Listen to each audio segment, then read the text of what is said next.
जो बाहर से तो नमाज चल रही थी वहाँ पे? नहीं सर। हिंदू मुस्लिम का मुद्दा बनाकर यहाँ दंगा भड़काना चाहते हैं। दूसरों के बच्चे मरवाने के लिए तैयार हो आप, अपने बच्चे तुम्हारे घरों में बैठे।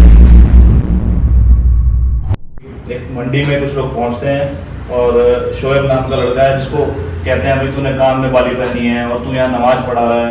ऐसी बहुत सी घटनाएं ऋषिकेश में ज्यादातर चल रही हैं। इनको लेकर एक विवाद करने का प्रयास, दंगा भड़काने का प्रयास जो लगातार चल रहा है। अब देखिए, जो शोएब नाम का व्यक्ति है जिसपे आरोप लगाए जा रहे थे, वो हमारे सामने बैठा है। तो शोएब भाई बताइए पहले तो मामला क्या था? सर मामला कुछ नहीं था, मैं अपनी शॉप पे बैठा था। दिन में मेरी ड्यूटी होती है, मैं दिन में बैठता हूँ शॉप पे। ठीक है। तो उस दिन फ्राइडे का दिन था, नमाज होती है फ्राइडे को जुमे की हमारे यहाँ। तो वो लोग आए, उनको किसी ने बोला था कि यहाँ जुमे की नमाज होती है, बाहर से लोग आते हैं नमाज पढ़ने। अच्छा। तो वो उसके लिए आए थे। ठीक। तो मैं अपनी शॉप पे बैठा था, तो वो आए, उन्होंने बोला कि तू नमाज पढ़ाता है यहाँ पे। तो जो बाहर से आए तो नमाज चल रही थी वहाँ पे? नहीं सर, कुछ नहीं। कोई था वहाँ पे नमाज पढ़ रहा था? कोई नहीं पढ़ रहा था। अच्छा जी। फिर वो आए कि तू नमाज पढ़ा रहा है, तेरा नाम आ रहा है, ऐसे ऐसे बोलने लगे मेरे को। तो नमाज पढ़ना कोई क्राइम है क्या? नहीं सर।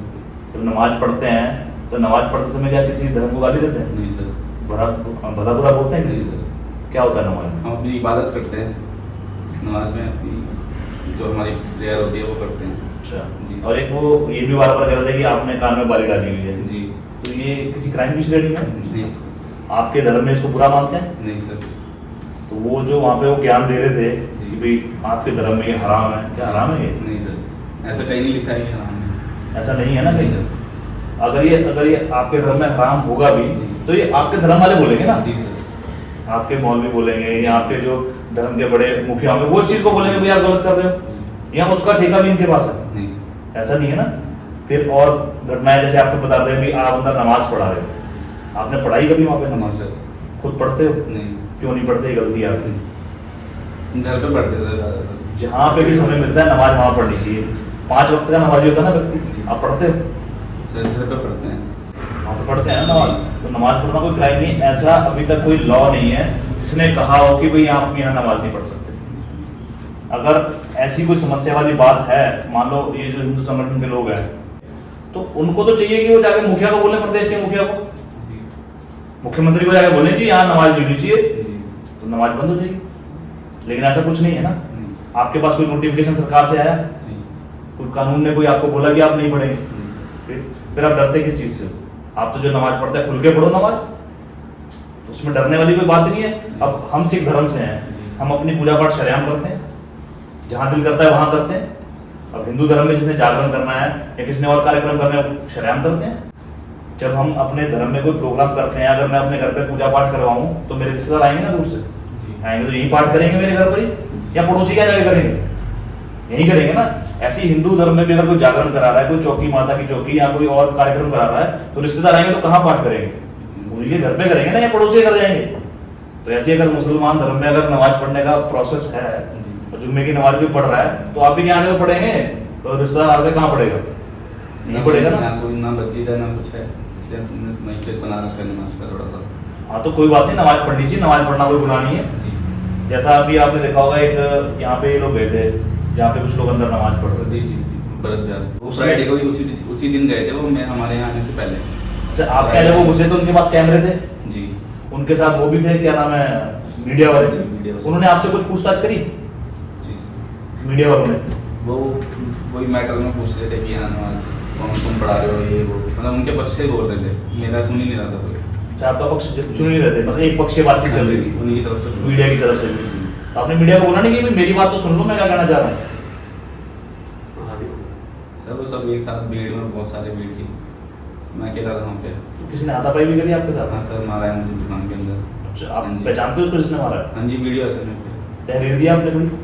सर मैंने एप्लीकेशन दी थी आईडीपल चौकी में, उस टाइम भी फ़ोन कर दिया था घर वालों ने 112 पे, वो लोग आ गए थे उस टाइम पे, तो मगर एप्लीकेशन दी थी उसका कोई वो नहीं मिला है। कोई संज्ञान नहीं, कोई संज्ञान नहीं। रिसीविंग वगैरह है आपके पास कोई? नहीं सर, रिसीविंग मिल नहीं दी उन्होंने।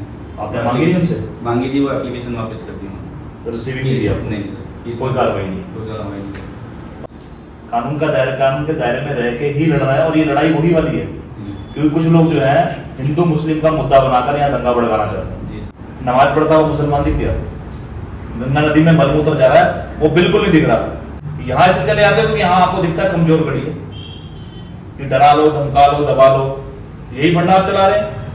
सरकार को इन पर जल्द से जल्द सख्त से सख्त एक्शन लेना चाहिए, क्योंकि ये जो प्रोसेस चल रहा है ना, आज आप मुस्लिम लोगों को टारगेट कर रहे हैं, उनके धर्म में आप छेड़छाड़ कर रहे हैं, उनको डराने धमकाने का प्रयास आप लोग कर रहे हैं। तो कल के दिन अगर ये लोग उठे खड़े हुए कि भाई हम इनका मुंह तोड़ के जवाब देंगे, फिर क्या होगा? फिर शहर में दंगे का माहौल बनेगा नहीं बनेगा? इसीलिए शासन प्रशासन को तुरंत एक्शन लेते हुए इन पे कार्रवाई करनी चाहिए। और अगर जैसे ये कह रहे हैं शुक्रवार को वहां नमाज पढ़ी जा रही थी, हमें पता चल गया, तो इसका मतलब सरकार का खुफिया तंत्र फेल है।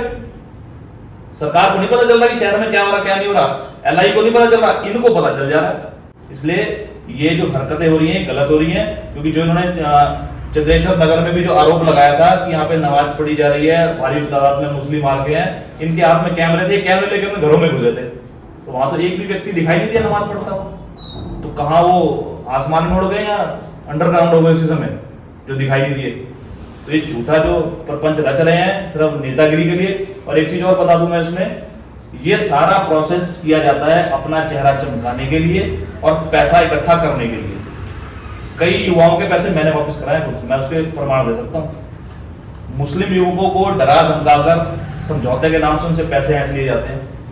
पैसा ना दे तो फिर कहा जाता है जी ये जय श्री राम नहीं बोल रहा, ये नमाज पढ़ रहा है, ये मुस्लिम संगठन को बढ़ावा दे रहा है, फिर ये आरोप लगते हैं। अगर वो पैसा दे दे तो सारे आरोप खारिज हो जाते हैं। पैसे मैंने खुद वापस कराए हैं कई लड़कों के। तो ये जो घटनाएं ये जो लोग कर रहे हैं, ये अपनी हरकतों से बाज आ जाए, अन्यथा हमें मजबूरन कोई ना कोई ठोस कदम उठाना पड़ेगा। शासन प्रशासन इसमें जल्द से जल्द संज्ञान ले। एक चीज आप और भी बता रहे थे भी, आप जैसे आप जिम जाते थे, आपको जिम वालों ने भी मना किया, क्या क्या क्या मना किया? जिम वालों को कॉल आया भी भैया के पास जिनके साथ मैं जाता हूँ, तो वो कह रहे हैं कि तुम जिम मत आना यहाँ पे, कि तुम्हारी मतलब फील्डिंग वगैरह लगाई है, मारने के लिए आएंगे जिम में। अच्छा, आपको मारने के लिए जिम में आएंगे? एक हास्यहीन भी मैं आपको बता दूं छोटी सी घटना। अभी जो नए नए लड़के जो उठ रखे हैं ना, जिनको पता ही नहीं कि धर्म क्या है और किससे क्या बात करनी है, कैसे बात करनी है, वो हल्ला मचाने के लिए इकट्ठा किया हुआ है। ये जो लोग हल्ला मचा रहे हैं, जो अपने आप को बता रहे हैं भी हम हिंदू संगठन के लोग हैं, इनके खुद के बच्चे क्यों नहीं इन्वॉल्व इसमें? अपने बच्चों को साथ में क्यों नहीं लाते? ये झगड़ा करने के जा रहे हैं, अपने बच्चों को नहीं लाते, उनको क्यों घर छोड़ के आते? दूसरों के बच्चे मरवाने के लिए तैयार हो आप, अपने बच्चे तुम्हारे घरों में बैठे, पता तुम्हें कुछ है नहीं। अब जिनको तुम लाते हो कम से कम उनको नॉलेज तो दे दो, सिखा तो दो कि किसी धर्म के बारे में बोलना है, खिलाफ ही बोलना है, साला बोलना कैसे ये तो सिखा दो। अब एक व्यक्ति वहां अंदर जाकर बता रहा है कि ये अंदर की मस्जिद पढ़ रहे हैं। कौन समझाया तुम्हें मस्जिद पढ़ी जाती है कभी कि नमाज पढ़ी जाती है? मतलब इतने बौखलाए में पता कुछ नहीं है, सिर्फ हार हुल्ला करना है, ड्रामेबाजी करनी है, लोगों को दिखाना है, मीडिया में आना है, और कुछ भी नहीं है। और मीडिया वालों को भी समझ लेना चाहिए कि जब भी आप ऐसे प्रोसेस में जाते हैं, दूसरा पक्ष क्यों नहीं दिखाते आप? या तो आप कह दीजिए भाई एक पक्ष की कार्रवाई आपने करनी है, तब तो समझ में आता है। ये हरकतें बंद कर देनी चाहिए, ये झुंड बना के आना और ये सब करना, ये चीजें उचित नहीं है। कोई बता रहा है मस्जिद पढ़ रहा है, फिर पहले बता रहा है जी अंदर देखो जितने लोग नमाज पढ़ रहे हैं, कैमरे वाला भी दिखा रहा है, मीडिया वाला, देखो जी कालीन बिछे हुए हैं और ये नमाज पढ़ रहे हैं। नमाज तो पढ़ रहे थे ना, अब फिर बाहर आके इन्हीं का मुखिया बयान दे देता है हम नमाज के विरोधी नहीं है, नमाज पढ़े हम उसके विरोधी नहीं है, उसकी आड़ में जो काम कर रहे हैं उसके विरोधी है। अबे तो काम का विरोध करो ना, फिर नमाज का विरोध कर क्यों रहे हो? जिस चीज का प्रॉपर विरोध करना चाहिए उस चीज का विरोध करो। और शहर में वैश्यावृत्ति चरम पर है, नशाखोरी चरम पर है, लेकिन वो नहीं दिखेगा। शिवाजी नगर में लोग डेली वीडियो डालते हैं, डेली चलाते हैं कि भाई यहाँ वैश्यावृत्ति हो रही है, यहाँ पे लोगों को संज्ञान लेना चाहिए, लेकिन इस संगठन को वो नहीं दिखेगा। झंडे के लिए भी बोल दिया उन्होंने, तिरंगे के लिए, तिरंगे। अरे वो बहुत ही मजाकिया हरकत की हुआ है। झंडा देके बोलते कि ये देखो जी इन्होंने हमारे भारत का, हमारे देश का झंडा लगा रखा है। अबे तुम्हारा देश तो हमारा देश नहीं है क्या? हम इस देश में नहीं रह रहे, हम इस देश के वासी नहीं है। जब हम इसी देश में रह रहे हैं तो झंडा हमारा भी तो है, तुम इसको अपना ही बता रहे, ठीक है। अब उनमें से ये भी कह रहा है ये देखना कि थोड़े टाइम तक इसमें से सफेद रंग भी हट जाएगा, भगवा भी हट जाएगा, हरा रह जाएगा। ऐसा भी मानसिकता कैसी हो रखी है? इतने में पता लग रहा है दूसरा व्यक्ति बयान दे देगा जिसमें से हरा हट जाएगा, सफेद हट जाएगा तो ये भगवा रह जाएगा। तीसरा भी बोल सकता है कि भाई इसमें हरा भी हटा दो, भगवा भी हटा दो तो ये सफेद रह जाएगा। तो ये जो हरकतें हैं ना, ये हरकतें उचित नहीं है। धार्मिक भावनाओं को भड़काने का प्रयास है, सांप्रदायिक हिंसा भड़काने का प्रयास है, दो समुदाय के बीच में दंगे कराने का प्रयास है। शासन प्रशासन को तुरंत संज्ञान लेना चाहिए, उचित से उचित कार्रवाई इस पे करनी चाहिए। इसी के साथ सबको प्यार भरी सत श्री अकाल।